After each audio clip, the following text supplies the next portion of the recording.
jenazah yang baru dimakamin terus langsung kita lihat. Ya, gue penasaran. Terus gue deketin, itu ternyata udah balik arah bang, mukanya itu udah ke arah gua, bener-bener gua lihat jelas banget. Itu bener-bener bajunya itu kotor bang, butek, putih, panjang, ya panjang, tinggi, sepintu. Ini ngomong-ngomong suara apa nih itu belakang tadi? Nggak tahu tuh. Abaikan aja. Anjir.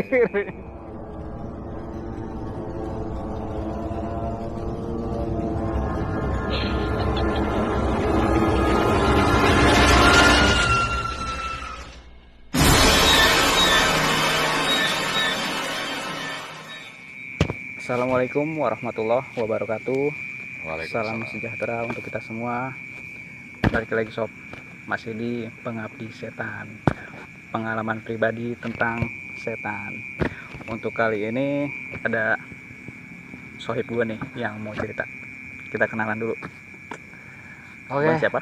Halo, assalamualaikum warahmatullahi wabarakatuh. Waalaikumsalam warahmatullahi. Kenalkan, nama gua Adi. Adi, Iya bro. Bang Adi. Siap. Instagramnya di bawah. Instagramnya juga. Instagramnya apa ya? Reza 04. Oh iya, Bang Adi ini juga ada channel YouTube-nya ya? Ada. Nanti gua ada di deskripsi, nanti gua lampirin buat kalian yang mau cari-cari rumah murah ya. Iya. Nah, ini ada di dia nih kontennya. Jadi buat kalian yang sekitaran Bekasi mau cari rumah murah, silahkan coba dicek di channelnya Bang Adi ini. Channelnya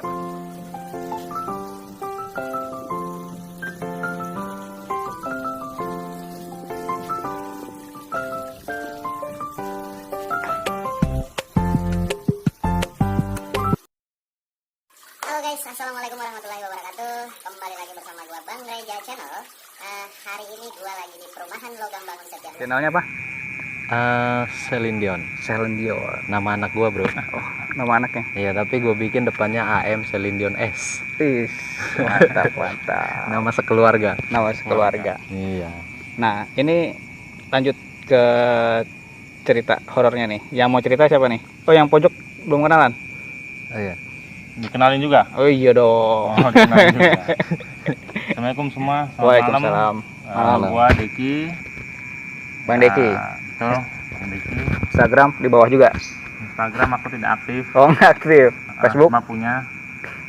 Facebook juga aku tidak main sosial media. Oh, main sosial media. Lo kok agak deg-degan bro?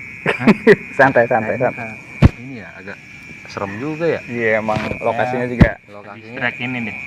Suara-suara jangkrik. Iya, gue dari tadi agak merinding juga sih bro. Merinding disco. Iya. Itu. Jadi yang mau cerita siapa nih? Bang Deki atau Bang Gimana Adi? bang? Lu dulu aja, Bro. Gue ya. Oh, Bang Adi. Ceritanya apa aja nih? Jadi Ada berapa cerita yang mau lu ceritain hari ini? Gue itu ada pengalaman yang menurut gue paling horor ya. Ada 3 kalau nggak salah. Tiga lah. Cerita. Ada 3 pengalaman gue yang menurut gue itu paling horor. Gitu bro. Ada 3 cerita. Oke, sebelum lanjut jangan lupa subscribe dulu. Jangan lupa di like. Udah. Lanjut. Oke bro. Oke, lanjut ceritanya. Udah di subscribe kan? Kita lanjut aja Oke siap. ceritanya. Jadi gua waktu berumur sekitar SMP lah ya, waktu SMP gua masih ingat banget. Waktu SMP gua masih tinggal di kampung kan ya, di Medan. Aku di Medan, asli Medan. Asli Medan gua. Itu gua kampung gua di itu bang, di jauh dari keramaian lah. Oh gitu. Nggak di kota gitu. Pokoknya yang namanya di kampung di Medan kan jarang-jarang rumah juga. Iya sih, kalau di kampung kan antar rumah itu berapa Jarang-jarang. meter ya, Jarang-jarang gitu. Di sini terus di sana gitu kan. Makanya ada katanya suara orang Medan itu kenceng-kenceng. Jadi karena manggil tetangga itu teriak-teriak gitu bro. Udah gitu rumah gue itu emang benar-benar sendiri di situ. Tetangga jauh. Terus di samping rumah gue persis itu ada kuburan. Samping rumah kuburan. Samping rumah itu ada kuburan, tapi itu kuburan keluarga. Itu kuburan keluarga. Nah terus belum lama kuburan itu baru diisi orang meninggal, masih keluarga lah ya. Masih keluarga. Itu saya masih kenal, saya manggilnya paman. Ya saya manggilnya paman. Nah memang udah tua sih, itu kalau nggak salah kurang lebih 2 minggu setelah dikuburkan di situ, baru saya mengalami kejadiannya. 2 minggu setelah dikubur. Jadi dimakamin, terus 2 minggu setelahnya, dimakamin. 2 minggu setelah dimakamin baru kejadian. Jadi tepat kurang lebih jam 1 malam lah ya. Jam 1 malam. Kebetulan posisi kamar mandi di rumah gua itu nggak di dalam rumah, tapi dia harus keluar dulu. Oh iya, kalau di desa-desa gitu ya biasanya kamar mandinya di luar ya. Kamar mandinya di luar, gitu kan. Nah, mohon maaf biasa gua mau buang air kecil. Mau buang air kecil, gua keluar. Itu jam 1 malam. Jam 1 malam. Dan gue itu masih SMP ya, masih gimana ya, ada takutnya gitu ya. Cuman mau bangunin nyokap bokap nggak enak kan, udah tidur gitu. Gue itu kan punya kakak cewek ya, kakak perempuan, dan gue tidur sekamar berdua sama dia, sama kakak gue perempuan. Pas gue keluar, sebelum gue keluar tuh gue masih ngeliat jelas kakak gue tidur di samping gue gitu loh. Ya kan, terus gue keluar pas gue mau buka tuh, merinding tuh, pas gue mau buka pintu kamar mandi yang di luar ini, ya kan, gue ngeliat tuh kakak gue ada di pojokan halaman. Padahal kakak lu lagi tidur. Kakak gue lagi tidur di kamar, tapi gue ngeliat kakak gue di pojokan halaman persis di depan kuburan ini. Ada kursi-kursi emang dibikin bapak gue tempat duduk-duduk ya, buat bisa nyantai-nyantai kalau sore hari kan. Dia duduk di situ. Terus gue teriakin, ngapain di situ?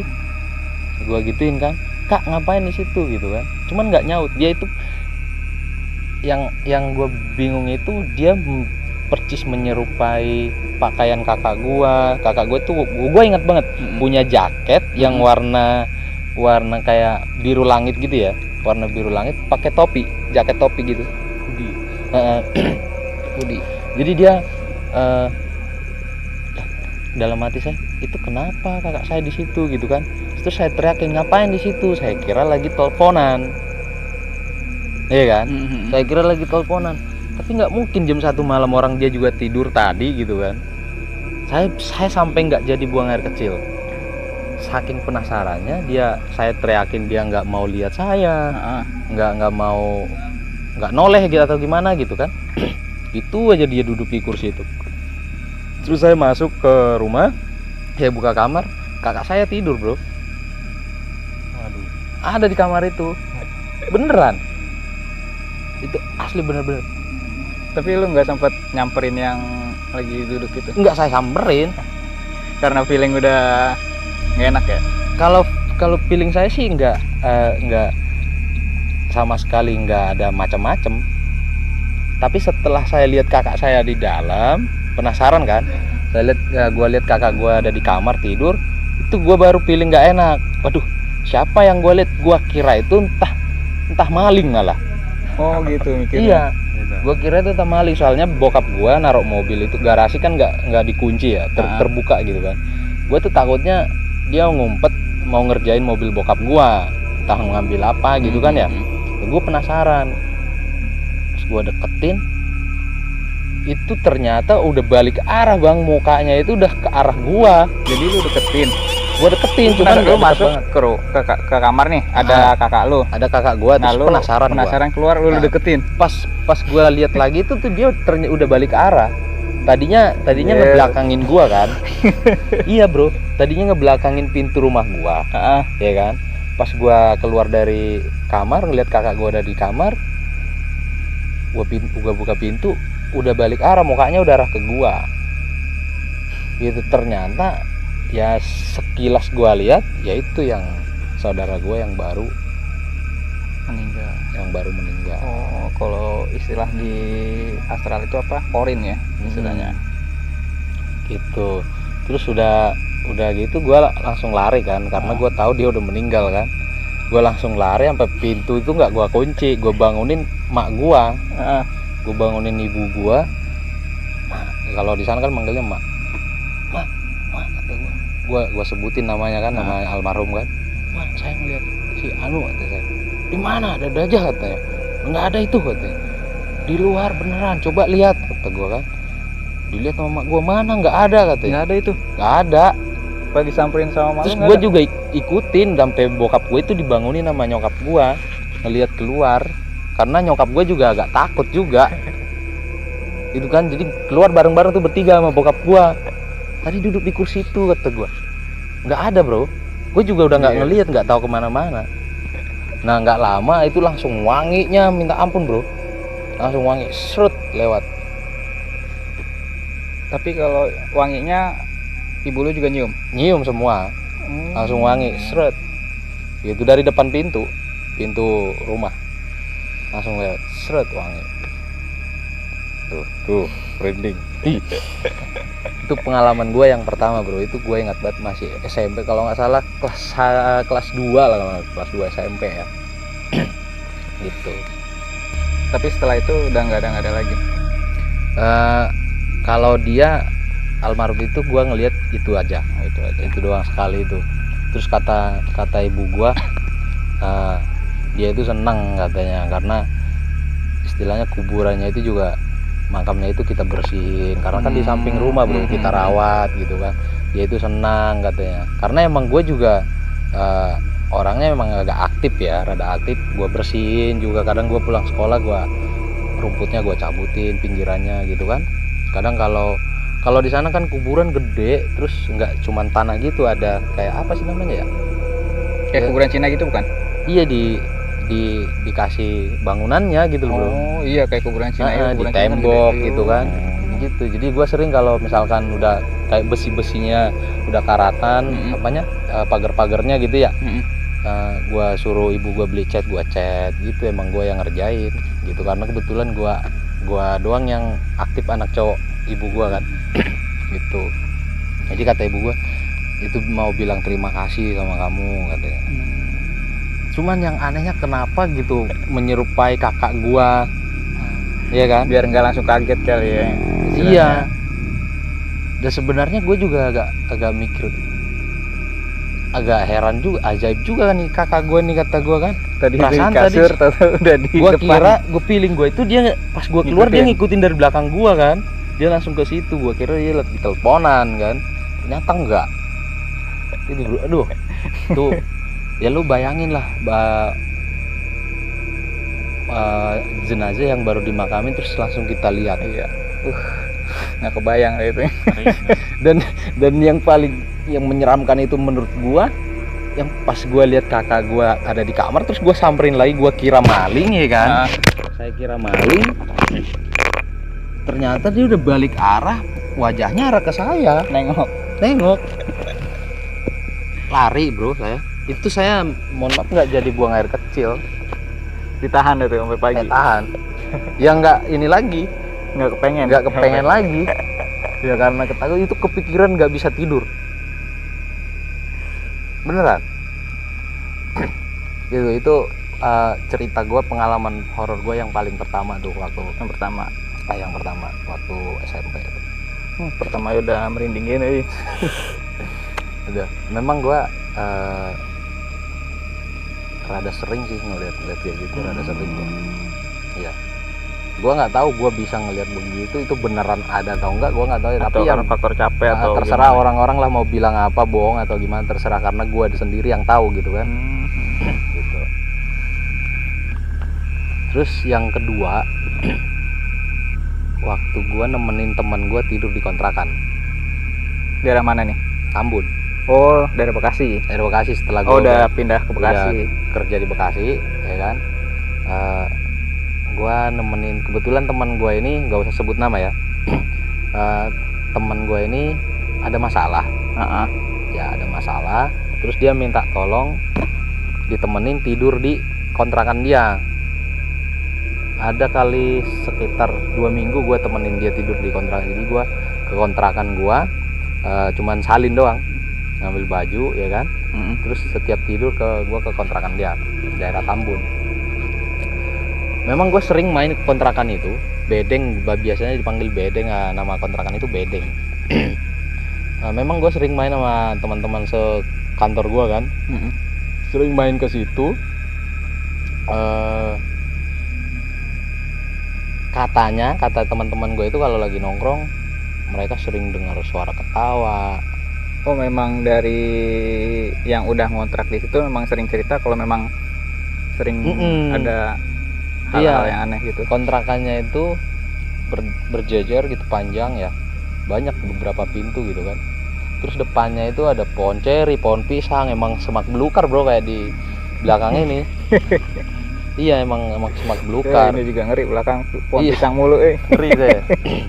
Bro, biar nggak merinding ya. Oke, siap. Biar lebih santai ceritanya.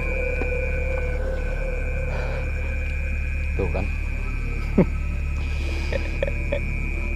Jadi memang udah sering, cuman gua kurang percaya lah, Kak. Gua itu orangnya sebelum gua buktikan gua nggak mau percaya. Baru katanya doang ya. Baru gitu. katanya gua nggak mau percaya, gitu kan. Terus gua orangnya emang benar-benar penasaran dan penantang. Kalau gua ya, penasaran dan penantang. Jadi gua ceritanya tidur di tempat teman gua sekitar jam itu kurang lebih udah jam 3. Oh, jam 3 pagi. Jam 3 pagi. Teman gua udah tidur duluan. Dia dari jam 12 dia udah tidur. Kalau gua masih nonton YouTube. Gua nonton YouTube pakai handset gua. Pakai handset. Itu lampu gua kalau setiap tidur lampu pasti gua matiin. Kontrakan satu petak doang, bro. Satu petak doang. Terus kebetulan kontrakan ini agak sempit ya, agak sempit. Motor berjejer motor dimasukin kan, ada 3 motor di dalam kontrakan itu. Jadi lahannya cuman kasur doang gitu bro, karena udah dikemakan sama motor kan, jadi sempit. Nah, sama pintu, jadi kasur itu udah dekat banget ke pintu. Kasur yang gua tidurin ini udah dekat banget ke pintu. Nah, gua nonton YouTube pakai handset. Kalau teman gue udah ngorok, udah ngorok, udah pules gitu kan. Gue susah, kalau gue malam emang susah banget tidur. Sekilas gue lihat cahaya dari ventilasi jendela gitu bro, cahaya seret gitu. Gue kira entah apalah gitu ya, nggak kesana pikirannya gitu, nggak ada pikiran macam-macam gitu kan. Nah, apa senter atau apa kali ya mikirnya.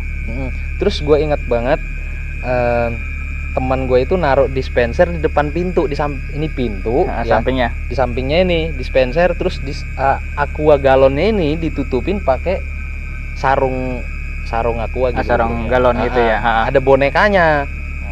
Warnanya putih. Iya kan? Warnanya putih. Nah, begitu saya lihat cahaya itu, saya cuekin tuh pertama. Terus jadi tidurnya saya tuh miring sambil nonton YouTube, mengarah ke pintu itu bro. Ngarah ke pintu. Ngarah ke pintu itu kan. Nah, cuman fokusnya saya ke handphone. Gimana sih kalau kita ngelihat handphone nih, ya kan? Terus kayak ada di samping kita atau apa gitu kan, nggak terlalu fokus. Walaupun kita ngelihat nggak ngelihat ke orang itu atau ke yang di sekeliling kita, tapi ngeh sekelebatan. Ngeh lah gitu kan, kayak ada sesuatu lah gitu ya. Nah kayak gitu. Begitu tadi dia lewat, seret, nggak lama di depan dispenser ini, dia ke situ di depan dispenser ini. Cuman karena saya ingat itu dispenser, saya kira itu. Oh gitu. Sebenarnya ada sosoknya, cuma karena awalnya ngeliat dispensernya memang ada boneka putih, wah, anggapnya itu saya boneka. kira itu oh itu dispenser gitu kan, nah, boneka gitu kan. Jadi nggak terlalu saya cuekin lah ya. Terus saya nonton lagi itu dia itu makin jelas, makin tinggi, terus makin dekat. Soalnya kan kaki saya ini tidur udah hampir nyampe ke pintu, bro. Jadi dia juga nggak ada celahnya buat kemana-mana, dihalangin motor, ya kan? Kalau menurut saya dia itu mau lewat dari depan kaki saya mau ke kamar mandi. Kalau menurut saya, ya kan? Nah, karena dia makin jelas putih butek ya, agak putih butek, terus makin tinggi, makin gede, makin dekat ke gua, ya kan? Makin dekat ke gua lepas tuh handset gua matiin handphone gua kan, gua lirik, bro. Itu udah berdiri di depan kaki gua. Sosoknya apa itu? Perempuan, kuntilan. Tapi mukanya nggak kelihatan, samar-samar gitu ya. Sama-sama. Yang jelas itu pakaiannya putihnya butek ya, putih butek, terus rambutnya panjang, kaki itu nggak napak. Gua nggak ngelihat kaki, gua ngelihat baju aja, ya kan, baju putih butek terus rambut. Itu lo tahu nggak, bro? Gua langsung geplak teman gua, bang, kata gua, bangun, ada orang depan pintu, kata gua. Langsung gua belakangin kan, ada orang depan pintu. Mana? Emang pintu nggak lo kunci, katanya kan? Udah gua kunci, kata gua. Bangun, kata gua. Ya bangun. Tuh ada orang depan pintu, kata gua. Lo lihat siapa itu, kata gua. Mana, nggak ada, katanya. Pas dia bilang nggak ada, buset, nggak salah lagi kan gua. Gua lihat lagi, waduh, bener-bener udah nggak ada, bro. Udah nggak ada. Yang gua lihat itu udah nggak ada. Padahal pas lu bangunin, padahal sebelum gua bangunin itu, gua mau memperjelas itu, gua matiin dulu nih biar gua fokus ya. Gua cabut dulu handset gua, terus gua matiin handphone gua. Itu gua lirik pelan-pelan gini, set. Dari mulai bawah itu gue ikutin ke atas, set. Itu tinggi sepintu, bro. Anjir, sepintu asli, sepintu. Langsung gua teriakin teman gua, bang, bangun, kata gua kan. Ada orang depan pintu. Siapa, katanya? Nggak tahu gua. Emang pintu nggak lo kunci? Udah, coba lihat. Nggak ada, katanya. Udah, lo bangun, kata gua kan. Lo tadi minum kopi hitam ya, katanya. Iya, lo habisin nggak? Enggak. Sisanya lo taruh mana? Itu depan pintu, kata. Aturan lo habisin, katanya. Gua nggak tahu ya. Dia orang Jawa kebetulan, teman gue ini. Oh, mitosnya gitu. Kata dia, akhirnya tuh nggak bisa tidur, bro, karena dia juga takut. Dan dia juga cerita dari teman-teman dia yang pernah ngelihat di situ, emang ada katanya ya.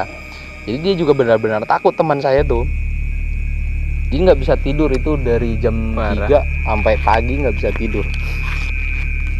Iya, kata dia, harusnya kopi tuh harus dihabisin. Kalau nggak habis, lo cuci gitu gelasnya, jangan ditaruh di depan pintu. Hati-hati, gituin, bro. Ya gue sih nggak tahu ya, beneran apa enggak. Berarti gue kalau ngopi harus habisin. Gue juga baru tahu tuh, baru tahu. Iya, tahu ya. Sama. Kalau kopi hitam katanya, karena kalau mitosnya itu mancing katanya ya. Gue nggak tahu ya, itu kata teman gue yang namanya setiap daerah kan beda-beda kan. Tapi buat jaga-jaga juga lah. Mendingan gue cuci ke depannya deh. Anjir, kalau sampai itu, bro, bangun ngeliat gituan, kalau gimana, Dek? Gue nggak bakal bisa tidur, keringet dingin. Asli. Kalau gue sih, karena emang udah gue lihat, gue nggak keringat dingin, bro. Cuman gue mau ngelihat ke pintu itu udah berat banget rasanya. Terus gue malah karena dia teman gue ini kebetulan penakut banget ya. Oh, dia juga penakut. Dia penakut, orang ini penakut. Terus kata teman gue ini, udah bang, kita ke kantor aja, katanya. Di kantor kan rame orang yang shift 3 gitu kan. Kebetulan kan kontrakan itu dekat kantor gue kan. Udah, kita ke kantor aja, katanya. Agak mau, kata gue gak mau lewat dari pintu itu, kata gue, sebelum terang, kata gue. Beneran, bro. Karena emang bener-bener gue lihat jelas banget. Itu bener-bener bajunya itu kotor, bang, butek, putih, panjang, ya, panjang, tinggi, sepintu, Makanya gue pikir ini nggak mungkin boneka, kok tinggi, makin tinggi. Ini ngomong-ngomong suara apaan itu belakang tadi? Nggak tahu kok. Abaikan aja udah. Anjir, cuy. Abaikan. Serius udah ada suara-suara lu. Abaikan aja bro. Udah abaikan. Oke. Ini juga kebetulan lahan kosong lama ya. Jadi itu cerita gue yang menurut gue paling horor yang kedua ya. Itu sosok, kalau bisa gue simpulkan itu sosok penting.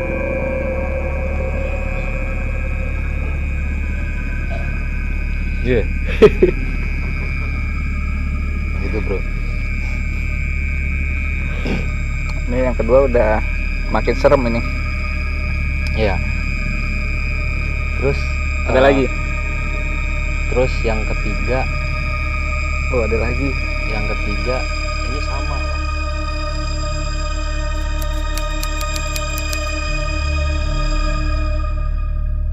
Yang bikin gua takut yang perempuan yang ngeliatin gua, yang depan pintu kamar mandi, karena dia tajem banget ngeliat gua. Masih main handphone bro, gua belum tidur masih main handphone. Itu nggak lama langsung berdiri depan gua begini, sosok hitam. Gua nggak bisa gerak. Gua jalan kaki, yang lu lihat apa ya? Sekelebatan aja sosok putih hitam. Gua juga pernah dengar suara kunti di rumah.